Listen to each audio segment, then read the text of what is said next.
الحمد لله نحمده ونستعينه ونستغفره ونؤمن به ونتوكل عليه ونعوذ بالله من شرور أنفسنا ومن سيئات أعمالنا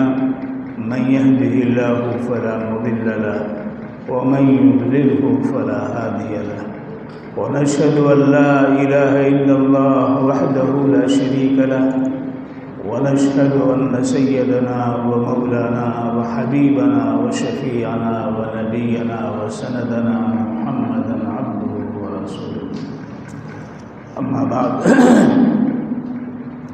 قال الله عز وجل في القرآن المجيد والفرقان الحميد أعوذ بالله من الشيطان الرجيم بسم الله الرحمن الرحيم نون والقلم وما يسطرون صدر محترم جناب مولانا محمد جعفر حسنی ندوی دامت برکاتہم ناظر عام دارالعلوم ندوۃ العلماء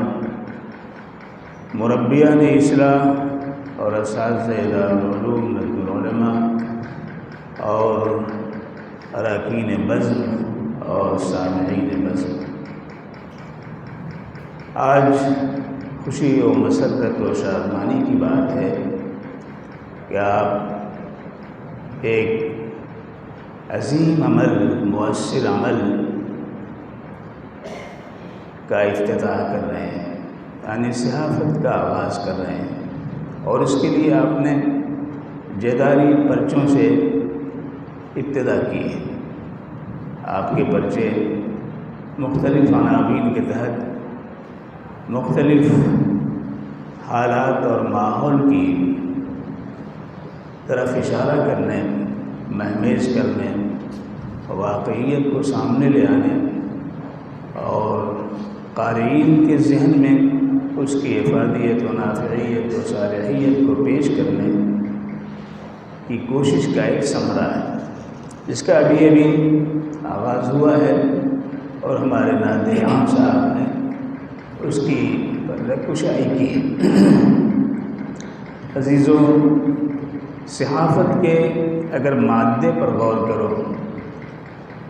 تو قرآن پاک نے اس کو استعمال کیا ہے۔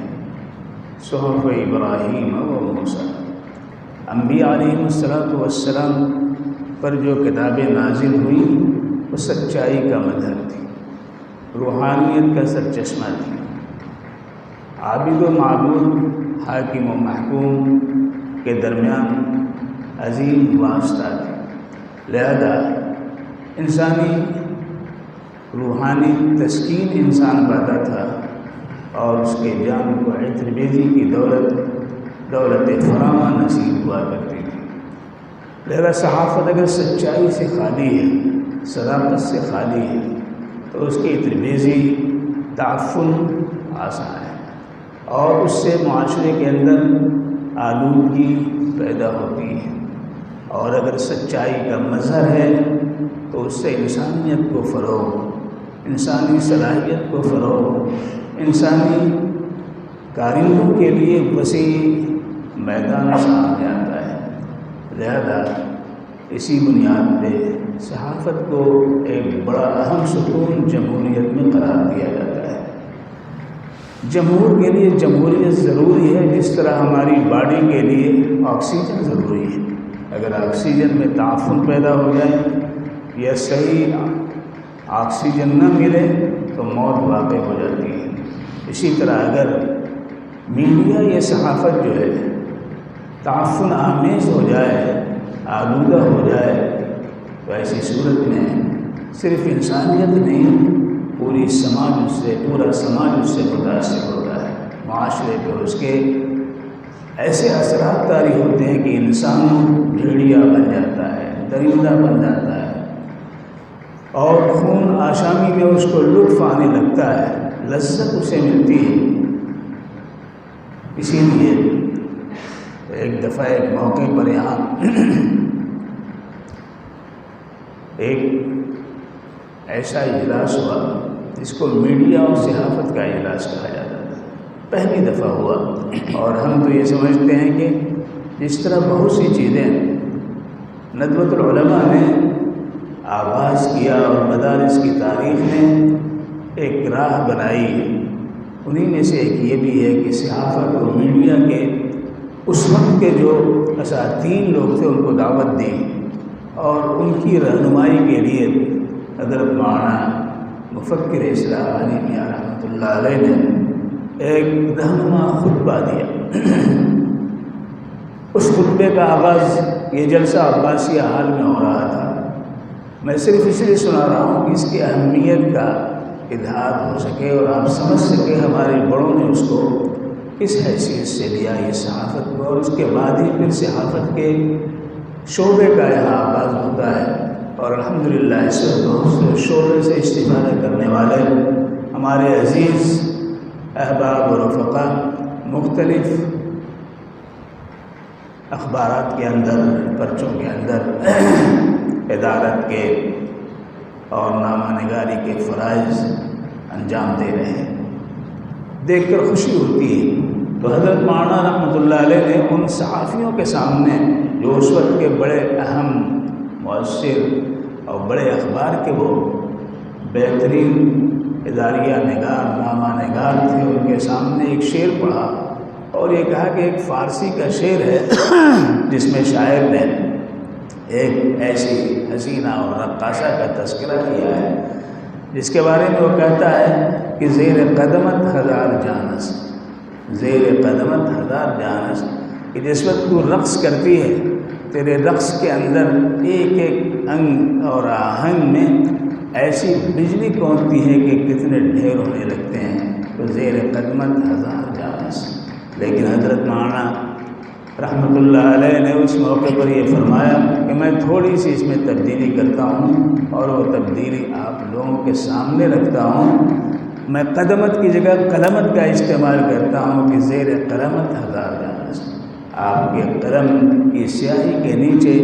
خون آشامی کا دریا بہہ سکتا ہے، آپ کے قلم کی سیاہی کے نیچے رویدگی اور سرسبزی کا باغ و بہار نمایاں ہو سکتا ہے۔ یہ قلم کی طاقت ہے۔ اسی قلم کی طاقت کے اظہار کے لیے خلاق عالم نے ایک پوری سورت قرآن پاک کے اندر نازل فرمائی ہے، جس سے اس کی افادیت اور نافعیت و صلاحیت کا اظہار ہوتا ہے۔ نون والقلم وما یسطرون، اللہ نے قسم کیا، نون، اور قسم ہے قلم کی اور نگارشات قلم کی۔ نگارشات قلم اسی وقت قلم کا نگارشات اور نادر انمول روپ دھارتا ہے جب عقل و دانائی کے ساتھ، دانشوری کے ساتھ، عزم کے ساتھ اور صالح ارادے کے ساتھ اور معاشرے کو، سماج کو صالحیت پر کاربند کرنے کے جذبے کے ساتھ جب قلم چلتا ہے تو پھر اس کے اندر نہ دیوانگی ہوتی ہے، نہ جنون ہوتا ہے، نہ غلط راہ اختیار کی جاتی ہے۔ اسی لیے اللہ رب العزت نے آگے فرمایا وما انت بنعمت ربک بمجنون، کہ آپ اللہ کے فضل سے مجنون اور دیوانہ نہیں ہیں۔ جو کچھ کہہ رہے ہیں انسانیت کے حق میں کہہ رہے ہیں، جو کچھ لائے ہیں وہ انسانوں کو اللہ رب العزت کے حضور میں خرسند ہونے اور کامیاب ہونے کی دولت بے بہا لے کر کے آئے۔ تو حضرت مولانا نے جو بات کہی تھی آج ہمارے سامنے ہے کہ میڈیا کے بک جانے کی وجہ سے، گودی میڈیا نے جو نفرت کا ماحول پیدا کر رکھا ہے، جس کی طرف ہمارے اس بزم کے معتمد نے اپنے خطبے میں اشارہ بھی کیا ہے اور اس کا اظہار بھی کیا ہے، لہذا ایسے ماحول میں ہم مایوس نہ ہوں۔ مایوس ہو کر کے بیٹھنا یہ اللہ والوں کا اور خاص طور سے مسلمانوں کا کام نہیں ہے۔ اندھیری رات ہی میں روشنی چمکتی، روشنی نہیں ملتی تو اللہ اس روشنی کی طرف ہمیں آمادہ کرنے کے لیے جگنوں کو پیدا کیا ہے، جسے کرم کے شب تار کہا جاتا ہے۔ وہ اس تاریک فضا کے اندر چلتی ہوئی طوفانی ہواؤں کے اندر بھی اپنی روشنی کو بجھنے نہیں دیتا ہے۔ لہذا ایک چھوٹا سا کیڑا اگر وہ اپنے عزم و ارادے کے ساتھ اپنی فطری اس طبیعت کے ساتھ کی روشنی وہ دیتا رہے گا فضا کو، اگر اس کے اندر یہ جرأت ہے، ہمت ہے، جسارت ہے اور عزمی ہے، دار آزمائی کا جذبہ ہے،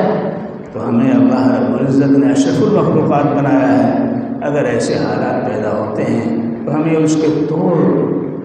اس کا توڑ پیش کرنا، مقابلہ کرنا، اس چیلنج کو قبول کرنا ہمارا فرض ہو جاتا ہے۔ اور ہمارا دین تو چیلنجی ہے، ہمارا اسلام تو چیلنجی ہے، ہمارا قرآن تو چیلنجی ہے، سیرت رسول چیلنجی ہے۔ لہذا جب یہ چیلنج ہے تو ہمیں نہ مایوس ہونے کی ضرورت ہے اور نہ ہمیں پریشان ہونے کی ضرورت ہے۔ بہرکیف ہم مبارکباد دیتے ہیں اس موقع پر آپ کو کہ جس طرح ہر سال صحافت کا یہ جلسہ ہوتا رہا ہے اور پھر اس کے بعد منتخب افراد اس کو آگے بڑھاتے رہے ہیں اپنے مربیان اصلاح